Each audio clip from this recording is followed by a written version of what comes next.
Good afternoon and welcome back to the Lynn Lowdown. I'm Dani Vittori, and today we have on Aaron Clausen, the Principal Planner for the City of Lynn. Thanks for coming back on the show. Hi, Dani. Thank you. Thanks for having me back. Great. So, we got to talk about the big thing, the Vision Lynn, which is the city's first comprehensive plan. So, you've been working on it now for a year and a half. Why do you think it's so important for Lynn to have something like this? Yeah, sure. It has been an 18-month experience for us, an all-hands-on-deck project. But comprehensive plans, are oftentimes called master plans in communities, are really important for the community to establish and identify what the city wants to be in 25 years. Establish a vision for the future state of the community. And a comprehensive plan like ours are really, it's not just the plan itself, but it's the process in developing the plan. Mm-hmm. So in doing so, there's all this engagement, and in our case, we had thousands of engagements with community members, stakeholders, with online surveys, engaging in person, open houses, to establish what that vision is. Cities are complicated places. There's a lot of different interests in moving parts and variables. And so having that opportunity to put a stake in the ground and say, this is what the community wants to be, and here's how we're going to get there is really important for a city like ours to manage its growth and manage its growth in a way that benefits residences and businesses. Oh, yeah. So now that you've taken all of that engagement analysis, what did you sort of come up with? What seemed to be the major points? Yeah, so the vision that was established with the community really says that the city, for residents, they want a place that they can live, work, play, and learn in a safe environment. They're looking for social connections, community engagement across communities, and an openness and access among our community and throughout the community. And then sort of the third element is about sort of physical connections, that people have access to jobs, to housing, accessible transportation, open space, and recreation. So we're weaving all those things together. It's an aspirational statement for sure, but the plan establishes 20-plus strategies that we can sort of move forward on to achieve that vision. The plan itself is really framed around land use and urban form. We've really taken that concept, the vision statement, and articulated it in a sort of a future development perspective. So much of the plan revolves around that. And it comes out of sort of three key things that we heard in the engagement. And when we were digging into the data, what we found, and one of them is housing continues to be a key need for the city, and affordable housing across ranges of income. So building housing in places that's accessible is really important, while maintaining other quality of life issues like open space and access to recreation.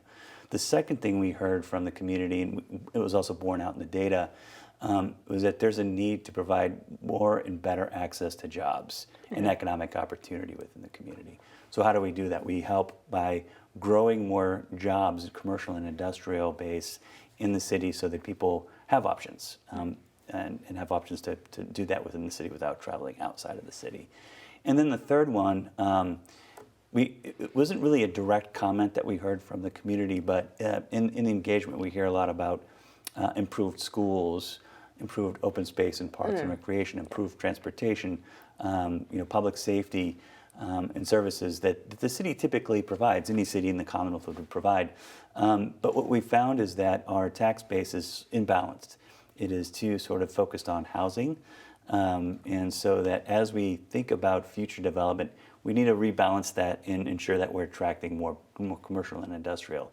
And by doing so, we're strengthening and creating more resilient tax base and creating revenue for those services, those desires that the community had expressed, but also for the job opportunities. As we're growing the commercial and industrial base, we're also producing jobs here. So those were some of the key things that we heard in that process.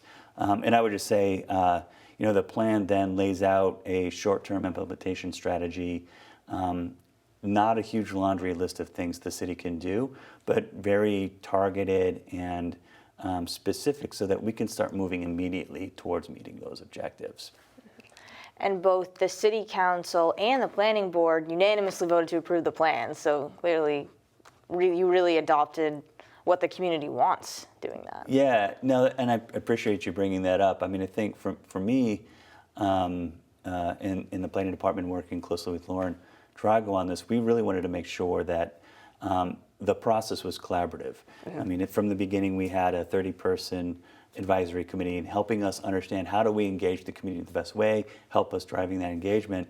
But we also collaborated with departments within the city hall, the city council, and the boards and commissions.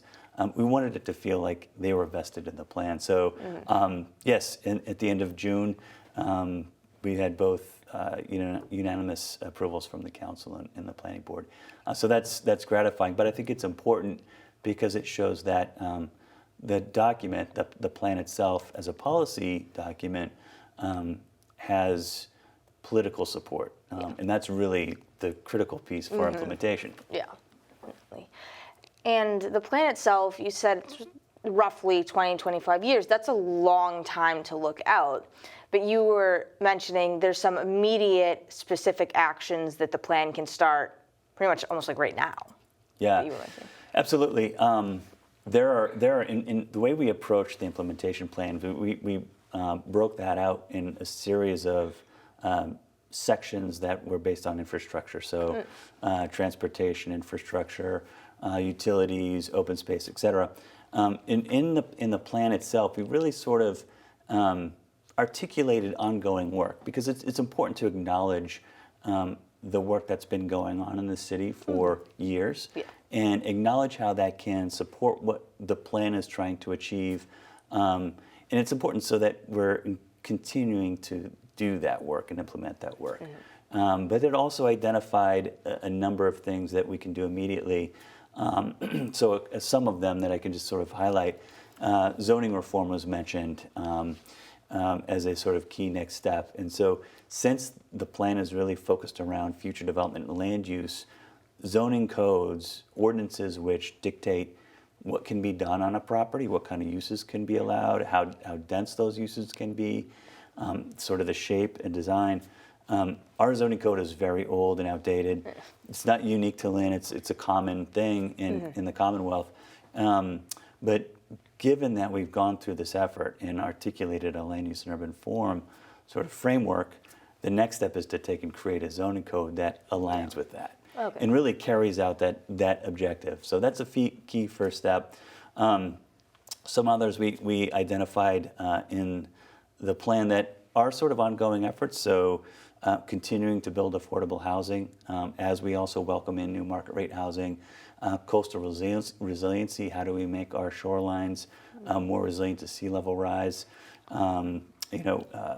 focusing and supporting the transformation of the waterfront, also a key area. So these are some of the areas that we keyed in on.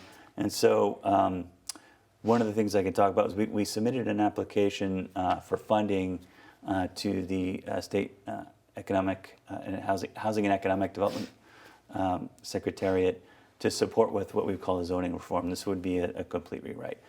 Fingers crossed is something that we will hear about in the next couple months, but we would then start a process to rezone that over the next probably 12 months.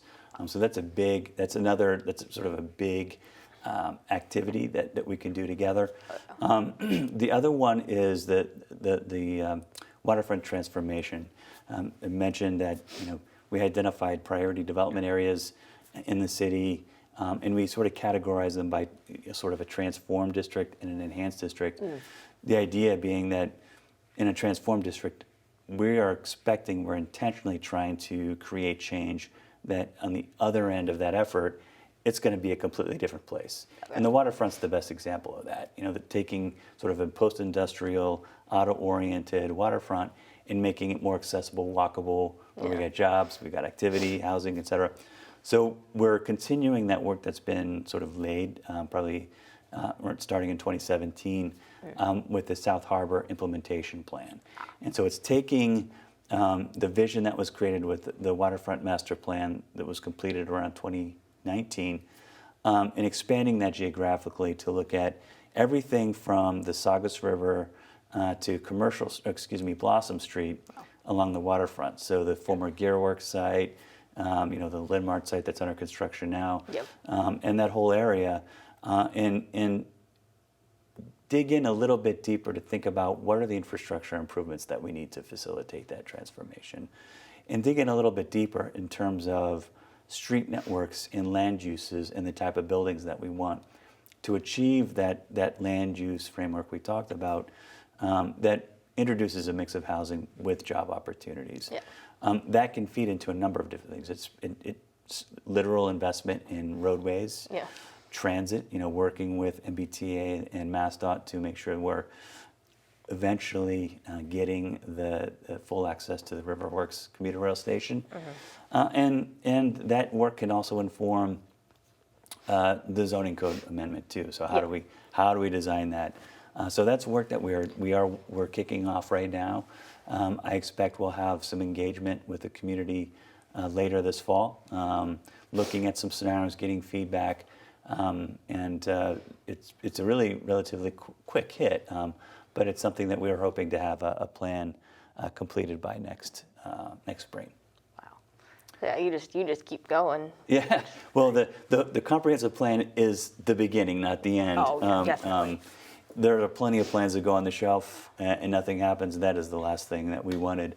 The only other thing I wanted to sort of highlight, as we were engaging with the community, we heard a lot about the downtown, and there's a lot of support for investment in the downtown. And it is our sort of what I would call our preeminent enhanced district. So it's a place that we see as an opportunity for growth, but the downtown and the character of the downtown needs to really shape how that future growth happens. So that means when we're done, although we're never really truly done, when we're done with this stage of that work, that investment, people will recognize the downtown. They'll recognize the scale of it, the walkability of it, the sort of the mix of uses, it being sort of the neighborhood for all the community, a regional destination. So it's our preeminent enhanced district. One of the first things we're biting off is to complete a comprehensive parking plan for the downtown, because we did hear a lot about concerns around access to parking. And we think there's a very good opportunity to take that public resource and manage it better, and ensuring people have access to the downtown for cars, but for all users too. Yeah. And for me, and from my perspective, what's really important about parking is it's not just about parking. No. How we treat parking and how we sort of accommodate that for residents and businesses can truly affect the livability of our downtown.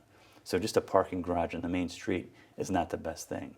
But if we can site the parking garage in a way and we can activate the ground floor, if we can sort of hide a garage within other development projects, we can create that resource without sort of degrading the pedestrian environment. That great urban form that we have in our downtown that we want to supplant. So that planning process should be beginning in the fall. We just are going through the procurement to hire a consultant to do that work. Again, like the South Harbor implementation plan, our goal is to have that completed by spring, summer of next year. So you still have many things going on, so many plans, so many projects. And I know I have to wrap up in a second, but I want to say thank you again for coming on to talk about it. Was there anything else that you wanted to highlight with the plan? Yeah, no, thank you, Dani. It's always a pleasure to come on and talk about the work we're doing. My one last comment would be to please stay engaged with the comprehensive plan. Even though it is a document, it is finished. Our way of looking at it is that it's a living document, it's a living policy, and I would encourage the community, if you're interested, to stay engaged and go to lynnandcomment.com to the Vision Lynn project page, where we will continue to provide updates on the plan itself, our implementation work plan on a year-to-year basis as that evolves, and then all these other projects that I just mentioned, the South Harbor Improvement Plan, the parking plan, and the zoning form. All that will be available there, so you can stay tuned and keep engaged, because we always will have engagement built into these processes as we go forward. Definitely. Well, you heard it here first, all about the new engagement and things happening in Lynn. I'm Dani Vittori. This has been the Lynn Lowdown, and we'll see you next week with more guests.